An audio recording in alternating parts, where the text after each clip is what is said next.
संजय राऊत पुन्हा एकदा राजकारणामध्ये सक्रिय झाले। पहिल्याच दिवशी माध्यमांच्या समोर येऊन संजय राऊतांनी एक खळबळजनक दावा केलेला आहे। शिंदेंच्या शिवसेनेसंदर्भात केलेल्या या दाव्यानंतर राजकारणामध्ये चर्चांना उधाण आलेलं आहे। एकनाथ शिंदे यांचे 35 आमदार फुटणार असा मोठा दावा राऊतांनी केल्यानंतर एकनाथ शिंदेंनी थेट हातच जोडलेत। पाहूयात। मी हे तुम्हाला आता सांगत नाही, गेले वर्षभर सांगतो यांचे 35 आमदार फुटणार आहे। अमित शहा पुतळा काढणार आहे, त्यांच्या तब्येतीला शुभेच्छा देतो। आम्हाला कोण फोडणार या भ्रामक कल्पनेमध्ये त्यांनी राहू नये। 40 आमदार तुमच्या शिवसेनेमधनं बाहेर पडले, तुम्हाला कळलं नाही। ठाकरेंच्या शिवसेनेची तोफ पुन्हा एकदा मैदानात उतरली आहे। प्रकृतीच्या कारणास्तव राजकारणातून ब्रेक घेतलेल्या संजय राऊतांनी कमबॅक करताच राजकारणात खळबळ उडवून दिली आहे। एकनाथ शिंदेंचे 35 आमदार फुटणार असल्याचा मोठा दावा राऊतांनी केलाय। भाजपनं शिंदेंचे आमदार फोडण्यासाठी रवींद्र चव्हाणांची निवड केल्याचाही आरोप संजय राऊत यांनी केला। मात्र राऊतांच्या या दाव्यानंतर उपमुख्यमंत्री एकनाथ शिंदेंनी थेट हातच जोडले। मी हे तुम्हाला आता सांगत नाही, गेले वर्षभर सांगतो यांचे 35 आमदार फुटणार आहे। ज्या पद्धतीनं त्यांनी शिवसेनेच्या बाबतीमध्ये गुप्त ऑपरेशन तेव्हा केलं आणि आमच्या आमदार तीच पद्धत, त्याच पद्धतीनं आता शिंद्यांचे आमदार फोडण्याचं काम अगदी व्यवस्थित सुरू आहे। रवींद्र चव्हाण हे भारतीय जनता पक्षाचे प्रदेशाध्यक्ष आहेत, करेक्ट, कोकणातलेच आहेत आणि डोंबिवलीचेच आहेत।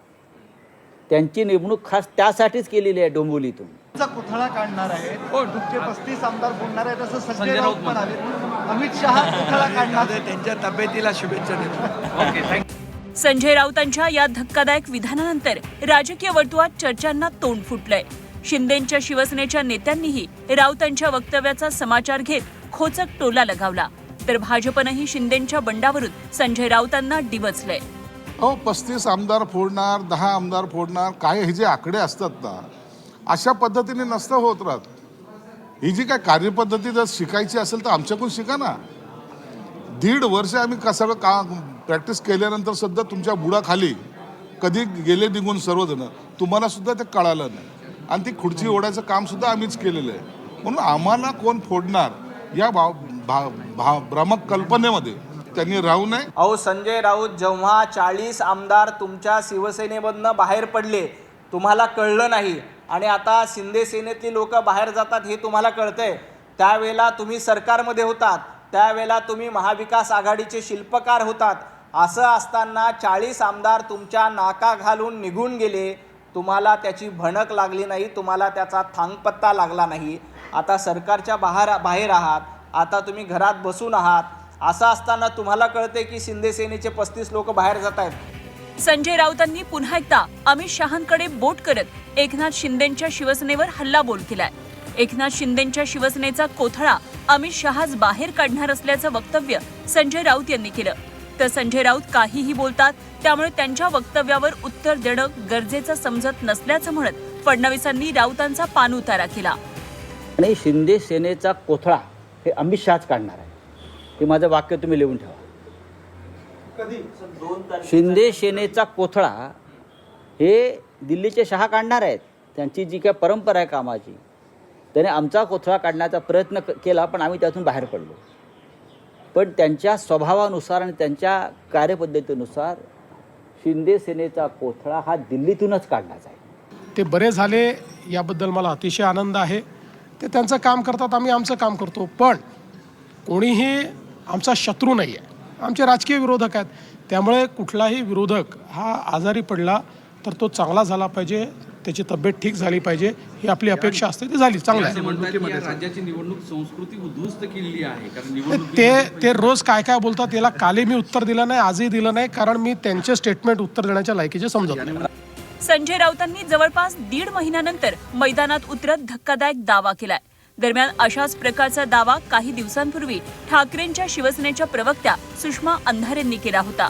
उदय सामंत काही आमदारांना घेऊन भाजपत सामील होणार असल्याचं मोठं विधान अंधारेंनीही केलं होतं।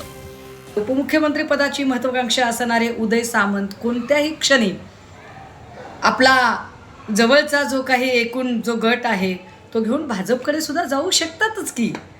काय प्रॉब्लेम काय आहे?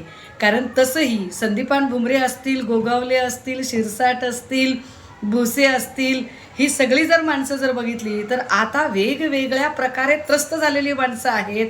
आणि निश्चितपणे या सगळ्यांचा सध्या शिंदेंपेक्षा उदय सामंतांकडचा कल जास्त आहे. जगातला सगळ्यात आजचा हा मोठा विनोद आहे त्यांनी केलेला. मी अनेक वेळा सांगितलं की माझ्या मर्यादा मला माहिती आहे आणि माननीय एकनाथ शिंदे साहेबांनी मला जी उद्योगमंत्री म्हणून संधी दिलेली आहे हे देखील मला माहिती आहे. काही लोकांच्या पोटामध्ये पोटसूळ आहे की मी महाराष्ट्रामध्ये फिरतो, एकनाथ शिंदे साहेबांचं सहकारी म्हणून फिरतो. त्या पोटसूळापोटी या सगळ्या गोष्टी होतात. पण म्हणून अंधारेताईंनी केलेला जो विनोद आहे त्याला मी मनापासून दाद देतो. या वर्षीचा सगळ्यात वर्ष समताचा सगळ्यात मोठा हा विनोद आहे. अगदी सत्ता स्थापनेपासून महायुतीत शिंदेंची शिवसेना नाराज असल्याचं चित्र आहे. आधी खातेवाटप, त्यानंतर पालकमंत्री पदावरून, तर कधी निधीवरून. आणि ऐन निवडणुकीच्या काळात नेत्यांच्या फोडाफोडीवरून शिंदेंच्या शिवसेनेनं जाहीर नाराजी व्यक्त केली आहे. दरम्यान महायुतीत सुरू असलेल्या या सर्व घडामोडींवरून संजय राऊतांनी केलेल्या दाव्यानंतर आता राजकारणात खळबळ उडाली आहे. ब्युरो रिपोर्ट, झी 24 तास.